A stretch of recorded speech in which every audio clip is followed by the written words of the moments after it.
નમસ્કાર વિદ્યાર્થી મિત્રો, જય હિન્દ જય ભારત. હું દેવાંગ રાવલ ડી ટીચરના ડિજિટલ પ્લેટફોર્મ પર આપ સૌનું હાર્દિક સ્વાગત કરું છું. આપણે જોઈ રહ્યા હતા મોસ્ટ યુઝફુલ સ્પેલિંગ, તેમાં વાત કરીએ લેક્ચર નંબર 8ની. જોઈએ લેક્ચર નંબર 8માં આપણી પાછળ 71 નંબરનો સ્પેલિંગ છે વર્ક. તમને ખ્યાલ હોય તો કે આ વર્ક પણ છે, એનો મતલબ શું થાય છે? કામ. જોઈએ વર્ક શબ્દના બહુવિધ અર્થો છે અને તેનો ઉપયોગ નાઉન અને વર્બ એમ બંને રીતે છે તે થઈ શકે છે. કઈ રીતે જોઈએ તો સૌથી પહેલા આપણે એઝ અ નાઉન ની વાત કરીએ. He goes to work at 9 AM every day. તે દરરોજ સવારે કામ પર જાય છે. તો અહીંયા એનો યુઝ છે તે નાઉન તરીકે થયો છે. જ્યારે હું મોસ્ટ યુઝફુલ સ્પેલિંગ શીખવાડી રહ્યો છું ત્યારે ઘણા બધા વિદ્યાર્થીઓનો કમેન્ટ હતી વોટ્સએપની અંદર કે સર અહીંયા noun, pronoun, verb, adverb, adjective, preposition, conjunction આ બધી જ રીતે ઘણા બધા સ્પેલિંગનો ઉપયોગ થાય છે. તો એ ખ્યાલ કઈ રીતે આવશે? તો એની માટે ટૂંક જ સમયમાં હું ABCD ટુ એસે રાઇટિંગનો કોર્સ લોન્ચ કરવા જઈ રહ્યો છું. તેની અંદર તમને વિગતવાર દરેક ગ્રામરના ટોપિકની માહિતી છે તે આપવામાં આવશે. અત્યારે આપણે ખાલી સ્પેલિંગ ઉપર ફોકસ કરીએ કે વર્કનો મતલબ થાય કામ. ક્લિયર? અને વાક્યમાં એનો ઉપયોગ. આગળ જોઈએ, the artist works was displayed in the gallery. Artist work, કલાકારનું કામ ગેલેરીમાં પ્રદર્શિત કરવામાં આવ્યું હતું. Have you ever seen Picasso's famous work? શું તમે પિકાસોની પ્રખ્યાત કૃતિઓ જોઈ છે? તો જો અહીંયા વર્કનો મતલબ કૃતિઓ થયો, અહીંયા વર્કનો મતલબ કામ થયો. પણ હવે આપણે વર્બ તરીકે વાત કરીએ. He works as a software engineer. તે સોફ્ટવેર એન્જિનિયર તરીકે કામ કરે છે. The engine works perfectly. Engine સંપૂર્ણ રીતે કામ કરે છે. પરફેક્ટલી નો મતલબ થાય એકદમ વ્યવસ્થિત રીતે કામ કરે છે. સંપૂર્ણ રીતે ન લખવું હોય તો આપણે લખી શકીએ વ્યવસ્થિત રીતે કામ કરે છે. Clear? She worked the gears of the old clock. તેણીએ જૂની ઘડિયાળના ગિયર્સ પર કામ કર્યું. તો આવી રીતે વર્કનો ઉપયોગ છે તે આપણે કરી શકીએ છીએ. વર્કનો મતલબ થશે કામ, અને ઘણી જગ્યાએ આપણે એને નાઉનના સંદર્ભમાં લઈએ તો કૃતિઓ તરીકે પણ આપણે એનો ઉલ્લેખ કરી શકીએ છીએ. આગળ જોઈએ 72 નંબરનો સ્પેલિંગ. અહીંયા પૂછે નાવ. તો નાવનો મતલબ થાય હમણાં, અત્યારે, હવે, આ બધા અર્થ થાય. જોઈએ ડિટેલ્સમાં કે નાવ શબ્દ એક ક્રિયા વિશેષણ છે જે વર્તમાન સમય અથવા તાત્કાલિક ક્ષણ સૂચવે છે અને સમયનો સંદર્ભ આપવા માટે જ વપરાય છે. નાવ જો એક્ઝામ્પલ, આઈ એમ બિઝી રાઈટ નાવ. હું અત્યારે વ્યસ્ત છું, હાલમાં વિડીયો બનાવું છું એટલે. Stop talking and listen to me. બોલવાનું બંધ કરો અને હવે મારી વાત સાંભળો. તો અહીંયા હવેના અર્થમાં થયો અને અહીંયા અત્યારેના અર્થમાં. વી નીડ અ સોલ્યુશન નાવ. અમારે હવે અથવા અમારે અત્યારે ઉકેલની જરૂર છે, સોલ્યુશનની જરૂર છે. નાવ હવે pay attention two what I am saying. હું જે કહું છું તેના ઉપર ધ્યાન આપો. હવે તો અહીંયા નાવનો ઉલ્લેખ છે તે આપણે હવેના સંદર્ભમાં, અત્યારેના સંદર્ભમાં અથવા હમણાંના સંદર્ભમાં છે તે કરી શકીએ છીએ. આગળ જોઈએ મે. MAY, વંચાઈ મે. એનો મતલબ થાય છે કદાચ. આ છે ને એક મોડલ વર્બ છે કે મે અંગ્રેજીમાં એક મોડલ ક્રિયાપદ છે જેમાં વિવિધ ઉપયોગો અને અર્થો છે. કયા કયા તમે જુઓ કે એનો અર્થ શું થાય છે. એનો અર્થ થાય છે કદાચ, શકું, અને આ મેનો યુઝ થાય. કોઈ પણ વાક્યમાં મેનો યુઝ થાય તો એ શું દર્શાવે? સંભવિતતા દર્શાવે, શક્યતા દર્શાવે. એટલે એનો મતલબ થાય કદાચ. હવે મેનો ઉપયોગ ક્રિયાની અચોક્કસતા બતાવવા માટે વપરાય છે હકાર અને નકારમાં, અને પ્રશ્નાર્થમાં છે ને એ પરવાનગી લેવા માટે મેનો ઉપયોગ થાય છે. જુઓ, વી મે બાય અ ન્યુ કાર. અમે કદાચ નવી કાર ખરીદી શકીએ છીએ. કદાચ, કદાચ ન પણ ખરીદીએ. ખ્યાલ આવે છે? ક્રિયાની અચોક્કસતા. She is clever. તેણી હોશિયાર છે. She may get the first rank. તેણી કદાચ પ્રથમ ક્રમ મેળવી શકે. કદાચ ન પણ મેળવે. ખ્યાલ આવે છે? રીલ્સ જોવામાં સમય વહી ગયો હોય તો ન પણ આવે. તો એવી રીતે યુઝ થાય છે. હકાર અને નકારમાં કેવી રીતે? ક્રિયાની અચોક્કસતા બતાવવા માટે મેનો ઉપયોગ થાય છે. હવે જ્યારે આપણે વાત કરીએ છીએ પરમિશન માટે પ્રશ્નાર્થમાં, તો જો મે આઈ બોરો યોર પેન પ્લીઝ. કૃપા કરી હું તમારી પેન ઉધાર લઈ શકું છું, અથવા શું હું તમારી પેન લઈ શકું છું. પણ ઇંગ્લિશમાં આવી રીતે લખાય, એનું શુદ્ધ ગુજરાતી અહીંયા કરીને આપ્યું છે. ખ્યાલ આવે છે? એવી રીતે ઉપયોગ થાય. અને આ ઉપરાંત મે છે, MAY, મે એ અંગ્રેજી મહિનાનું નામ છે જે 5મા ક્રમ પર આવે છે. મતલબ 5મો મહિનો હોય, કયો મહિનો હોય? મે મહિનો હોય, તો એનો સ્પેલિંગ પણ MAY છે તે થશે. ક્લિયર ને? આગળ વાત કરીએ મેના બીજા ઉપયોગો. તો ઈચ્છા કે આશા વ્યક્ત કરવા માટે પણ મેનો ઉપયોગ થાય છે.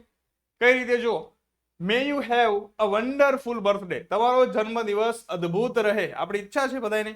મે યોર ડ્રીમ્સ કમ ટ્રુ, આ વાક્ય બધાએ સાંભળેલું છે, એનો મતલબ થાય તમારા સપના સાકાર થાય, આશીર્વાદ આપતા હોય ને. May God bless you, not blast you. Okay. ત્યારબાદ જો નમ્ર અથવા ઔપચારિક વિનંતીઓ કરવા માટે પણ ઉપયોગ થાય છે. May I ask you a question, શું હું તમને એક પ્રશ્ન પૂછી શકું, અથવા હું તમને એક પ્રશ્ન પૂછું, આ પ્રશ્નાર્થ ચિહ્નથી. May I have your attention please, કૃપા કરીને હું તમારું ધ્યાન મેળવી શકું, મતલબ અહીંયા શું થાય કે મહેરબાની કરીને અહીંયા ધ્યાન આપો. May I have your attention please. તો એવી રીતે પણ MAY મે છે ના ઉપયોગો છે આપણે કરી શકીએ છીએ. આગળ વાત કરીએ, આ સ્પેલિંગ છે સચ. જો આ મસ્ત મજાનો સ્પેલિંગ છે.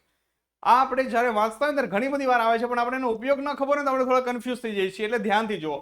સચનો મતલબ થશે આવા અથવા તેવું, એવો અર્થ છે આ સચનો થઈ શકે છે. ક્યારેક એટલી એવો પણ આનો અર્થ છે તે થતો હોય છે. જોઈએ કે સચ શબ્દ બહુમુખી શબ્દ છે, જેનો ઉપયોગ કોઈ ચોક્કસ પ્રકાર અથવા ડિગ્રીની કોઈ વસ્તુને સ્પષ્ટ કરવા માટે થાય છે. તેનું વર્ણન શું થાય? કોઈ બાબતને સ્પષ્ટ કરવા માટે. આવા લોકો, સચ પર્સન. ખ્યાલ આવે છે? જુઓ, she has a vast collection of such music, તેની પાસે આવા સંગીતનો વિશાળ સંગ્રહ છે. મતલબ કોઈ સંગીતની કેસેટો હશે તો એ સંગીતની કેસેટો છે ને એ જેવી છે ને એવી આની પાસે ઘણી બધી છે, એવું દર્શાવે છે. અહીંયા ડિગ્રીનું વાક્ય છે. આગળ જોઈએ, he was in such a hurry that he forgot his keys, તે એટલી ઉતાવળમાં હતો કે તેની ચાવી ભૂલી ગયો. તો અહીંયા એટલીના સંદર્ભમાં સચનો ઉપયોગ છે તે થયો. આગળ જોઈએ, it was such a beautiful day that we decide to go for a picnic, એ એટલો સુંદર દિવસ હતો કે અમે પિકનિક પર જવાનું નક્કી કર્યું. તો સચનો મતલબ શું થયો? એટલો. ખ્યાલ આવે છે? તો અહીંયા આપણે લખી શકીએ એટલોના સંદર્ભમાં પણ. આગળ વાત કરીએ, સ્પેલિંગ છે ગીવ, આ વર્બ છે 75 નંબરનો, એનો મતલબ શું થાય? આપવું. જોઈએ, ગીવ એ ક્રિયાપદ છે જે સૂચવે છે કે કોઈને કંઈક આપવાની અથવા પ્રાપ્ત કરવાની મંજૂરી આપવી. સમજો, અહીંયા આ તો ડેફિનેશન છે, જેથી કરી કોન્સેપ્ટ ક્લિયર થઈ જાય. આપણે તો વાક્યમાં જોઈશું અને અહીંયા ઉપયોગ છે તે કરીશું કે આપવુંના સંદર્ભમાં કઈ રીતે. જો, can you give me the book, શું તમે મને પુસ્તક આપી શકશો? મતલબ હું પ્રાપ્ત કરીશ ને. ખ્યાલ આવે છે ને? એના સંદર્ભમાં. આગળ જોઈએ, the organization gives scholarships to deserving student, સંસ્થા લાયક વિદ્યાર્થીઓને શિષ્યવૃત્તિ આપે છે. તો ગીવનો મતલબ થયો આપવું. The farm gives plentiful harvest every year, ખેતર દર વર્ષે પુષ્કળ પાક આપે છે. ખ્યાલ આવે છે? હાર્વેસ્ટ એટલે પાક, પ્લેન્ટીફુલ એટલે પુષ્કળ. આ બધા સ્પેલિંગ આગળ આવશે. અહીંયા આપણે ગીવનો મતલબ શું લેશું? આપવું. આ પાછો વર્બ છે. he gave, જો એનું V2 નું રૂપ થઈ ગયું. he gave a brilliant performance in the play, તેણે નાટકમાં શાનદાર અભિનય આપ્યો. અથવા આપણે કહીએ શાનદાર અભિનય કર્યો, તો બસ એનો મતલબ એ જ થાય કે એનું પરફોર્મન્સ કેવું આપ્યું? ગ્રેટ અથવા આપ્યું, બ્રિલિયન્સ. આપવાના સંદર્ભમાં શું આવશે? Give. The medicine will give you relief from the pain, દવા તમને પીડામાંથી રાહત આપશે. તો આપવાના સંદર્ભમાં ગીવનો ઉપયોગ છે તે આપણે કરી શકીએ છીએ આવી રીતે. આગળ વાત કરીએ, ઓવર. આ પ્રિપોઝિશન છે, એનો મતલબ થાય પર, ઉપર. જોઈએ, અમુક વસ્તુ બીજી કોઈ વસ્તુ કે વ્યક્તિની એકદમ ઉપર છવાયેલી છે તેવું બતાવવા માટે, પણ અડીને નહીં. બીજી કોઈ વસ્તુની શું છે? ઉપર છે, પણ અડીને નહીં. આમ ઉપર હોય ને, ઓવર ધ હેડ, એમ ઉપર, એવી રીતે. આમ અડીને હોય તો ઓન આવશે, ઉપર અડેલી નથી તો ઓવર આવશે. જો કઈ રીતે, ધ સ્કાય ઇઝ ઓવર અવર હેડ, આકાશ આપણા માથા ઉપર છે. મતલબ આ માથા ઉપર નથી ને, માથાની ઉપર છે. ખ્યાલ આવે છે? એવી રીતે ઓવરનો ઉપયોગ થશે. પછી બીજો ઉપયોગ શું છે? તો અમુક વસ્તુ બીજી કોઈ વસ્તુ કે વ્યક્તિની ઉપર થઈને પસાર થાય છે. ઉપર થઈને પસાર થાય છે, ગતિ કરે છે, ત્યારે પણ ઓવરનો ઉપયોગ થાય છે. For example, she jumped over the fence, તેણી વાડ ઉપર કૂદી. વાડ ઉપર નથી કૂદી, વાડ ઉપર કૂદી. અહીંયા વાડ છે તો આમ કૂદી. ખ્યાલ આવે છે?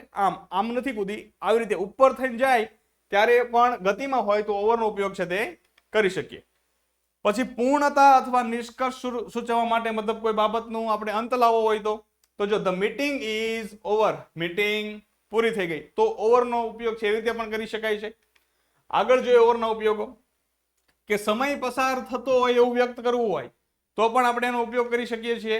Over the years he become more experienced, વર્ષોથી તે વધુ અનુભવી બન્યો. મતલબ ઓવર ધ યર્સ, વર્ષો થયા તો સમય પસાર થયો, એમાં પણ ઓવરનો ઉપયોગ છે તે આપણે કરી શકીએ છીએ.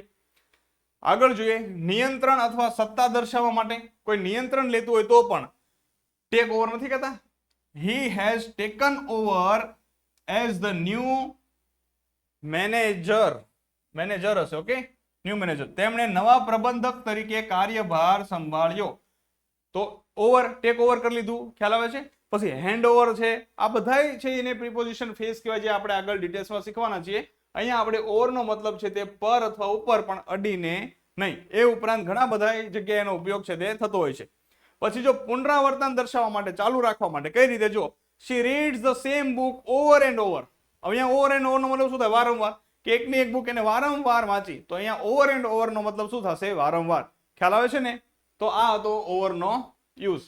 આગળ વાત કરીએ, સ્પેલિંગ નંબર 77, થિંક. થિંકનો મતલબ શું થાય? વિચાર કરવો. તો જોઈએ, થિંક એ ક્રિયાપદ છે જે વિચારો, મંતવ્યો, ચુકાદાઓ અથવા કંઈક વિશેની માન્યતાઓ બતાવવા માટે વ્યક્તિના મનનો ઉપયોગ કરવાની પ્રક્રિયા દર્શાવે છે. તેમાં તર્ક, ચિંતન, કલ્પના જેવી માનસિક પ્રવૃત્તિઓનો સમાવેશ થાય છે. દરેક સ્પેલિંગની ડેફિનેશન તમને ડીટીચ ઉપર જ મળશે. તો મતલબ આવી રીતે એનો થિંકનો ઉપયોગ છે તે કરી શકાય. જુઓ, I think pizza is delicious. મને લાગે છે કે પિઝા સ્વાદિષ્ટ છે. She thinks carefully before making decision. તે નિર્ણય લેતા પહેલા કાળજીપૂર્વક વિચારે છે, અને કાળજીપૂર્વક વિચાર્યા પછી નિર્ણય લે છે. તો અહીંયા વિચારોનો મતલબ શું થયો? Think. I think he will arrive soon. મને લાગે છે કે તે જલ્દી આવશે. તો આ બધી મનની સ્થિતિ છે, ખ્યાલ આવે છે? મનમાં આપણે એવું વિચારીએ છીએ, એટલા માટે શેનો યુઝ કરીએ છીએ? થિંકનો. આવી રીતે પણ યુઝ થાય, ખ્યાલ આવે છે ને? I can't think of her name right now. હું અત્યારે તેના નામ વિશે વિચારી શકતો નથી, મતલબ યાદ નથી આવતું, ખ્યાલ આવે છે? રિકોલ નથી કરી શકતો. એવા સંદર્ભમાં પણ નોટ સાથે થિંકનો ઉપયોગ છે તે કરી શકાય છે. What do you think of the new movie. તમે નવી ફિલ્મ વિશે શું વિચારો છો? તો અહીંયા જો ન્યૂ પણ આવ્યું ને, આગળ આપણે જોઈ ગયા, પણ અહીંયા આપણે શું જોઈએ છે? થિંક. થિંકનો મતલબ શું થાય?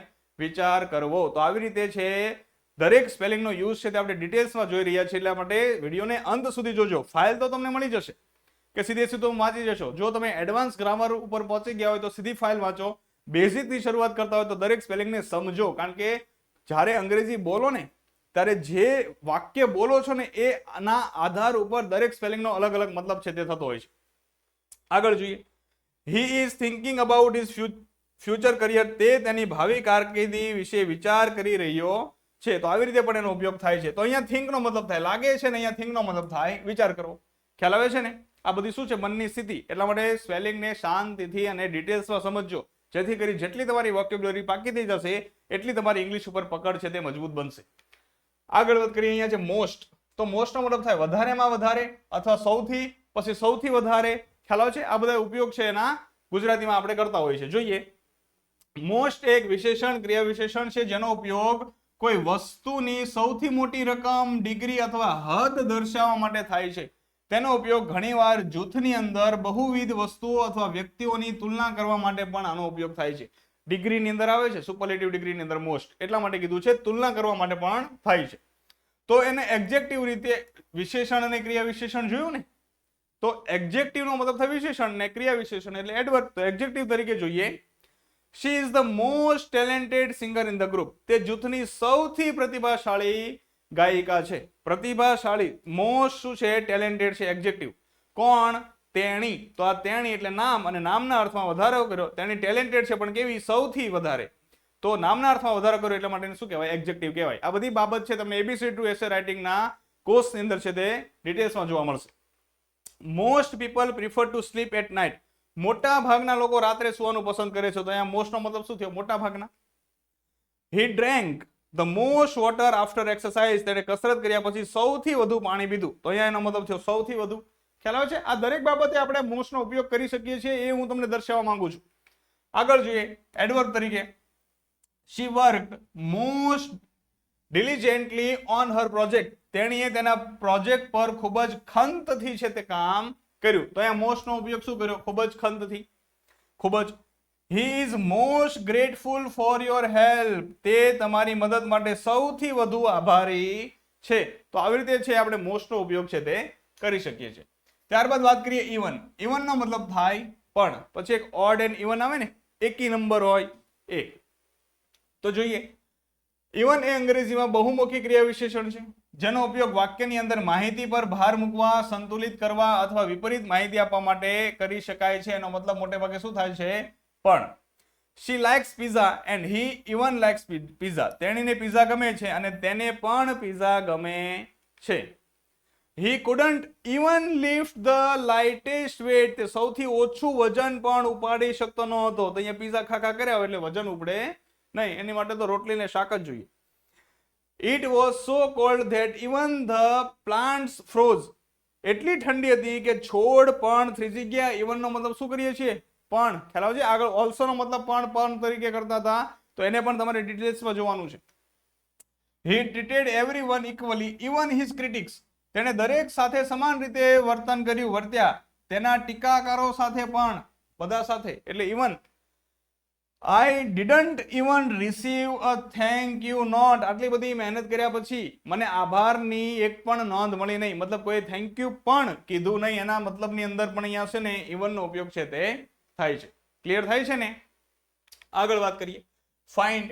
ફાઇન્ડ નો મતલબ થાય શોધવું. તો કંઈક ગોતતા હોય ત્યારે જ ખાલી શોધવાનો ઉપયોગ ન થાય. કઈ કઈ રીતે થાય જો તમે અહીંયા, કે ફાઇન્ડ શબ્દ ક્રિયાપદ છે જેનો અર્થ શોધ, અન્વેષણ અથવા તપાસ દ્વારા કંઈક શોધવું અથવા મળવું. તે એવી વસ્તુનો સામનો કરવાની અથવા ઓળખવાની ક્રિયા સૂચવે છે જે અગાઉ અજાણી હતી અથવા છુપાયેલી હતી. અજાણી હતી અથવા છુપાયેલી હતી એવું પણ છે અહીંયા આપણે કહી શકાય. જુઓ, I find it difficult to wake up early in the morning. મને સવારે વહેલા જાગવું મુશ્કેલ લાગે છે. તો અહીંયા ફાઇન્ડ નો મતલબ થયો લાગે છે. I will find a solution to this problem. હું આ સમસ્યાનો ઉકેલ શોધીશ. તો અહીંયા ફાઇન્ડ નો મતલબ થયો શોધવું. They find peace by the ocean. તેઓ સમુદ્ર દ્વારા શાંતિ મેળવે છે. શાંત થઈ જાય ને સમુદ્ર કિનારે ગયા હોય ને, તો શાંતિ ક્યાં મળે? સમુદ્ર કિનારે. I found, આ એનું પાછું V2 નું V3 નું રૂપ છે. I found my keys under the sofa. મને સોફા નીચે મારી ચાવી મળી. તો અહીંયા કંઈક મળવાના સંદર્ભની અંદર છે તે ફાઇન્ડ નો ઉપયોગ છે તે થયો છે. તો આવી રીતે બધા સ્પેલિંગને જો આપણે ડિટેલ્સમાં સ્ટડી કરતા ગયા તો આપણી ઇંગ્લિશની વોકેબ્યુલરી છે તે એનરીચ થતી જશે અને સ્પોકન ઇંગ્લિશની અંદર આપણને બિલકુલ કોઈ પણ જગ્યાએ તકલીફ પડશે નહીં. હજી એક એક્ઝામ્પલ છે તે આપણે લઈ લઈએ. She was finding it difficult to focus on her studies. આપણે બધાની વાત થવી જોઈએ કે તેણીને તેના અભ્યાસ પર ધ્યાન કેન્દ્રિત કરવું મુશ્કેલ હતું કારણ કે તેને ડી ટીચના કોર્સ ખરીદ્યા નહોતા. Clear? I hope you understand very well. Thank you.